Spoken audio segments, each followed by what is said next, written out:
This is Brian from ScreenFiles.com with review.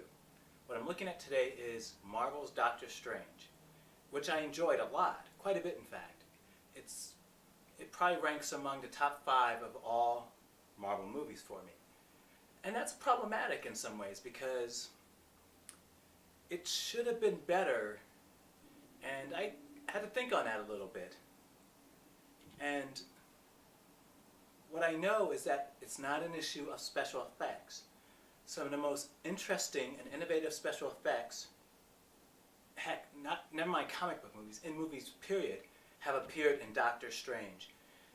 Interesting kaleidoscopic type effects, some Inception times 10.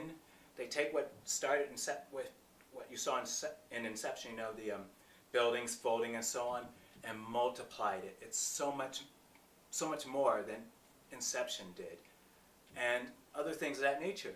So it wasn't the special effects. For me, it felt like the movie was compressed in some ways, which is really odd, in that I wish it were about a half hour longer, because it didn't feel to me like scenes were breathing, with exceptions. Any scene with Tilda Swinton in it tended to be just fine.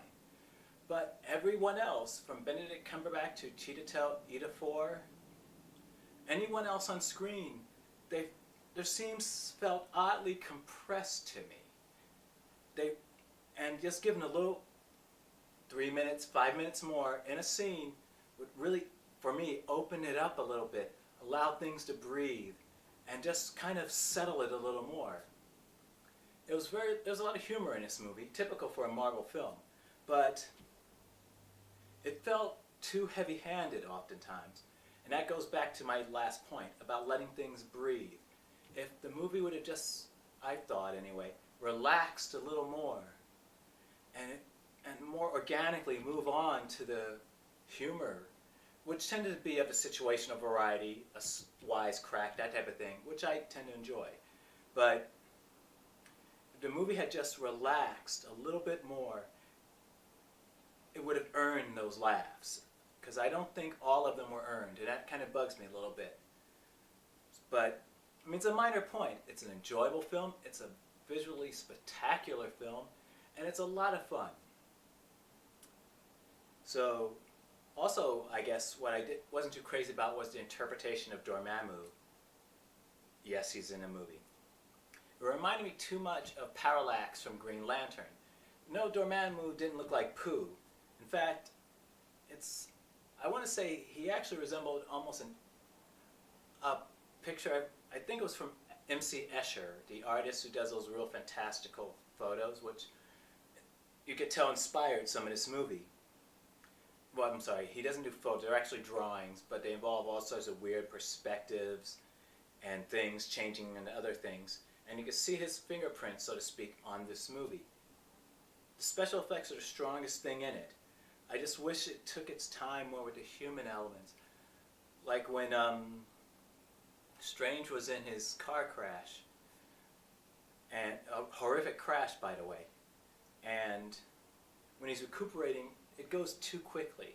That's not to say they should have had him for an hour in bed healing. That shouldn't have happened.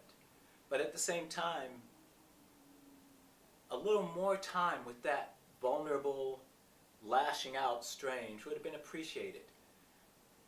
I think this movie was, for the most part, made in the editing, and it feels that way to me. I wish it were allowed to breathe a little more, and I wish that Scott Derrickson's horror sensibilities came more to the fore in this movie.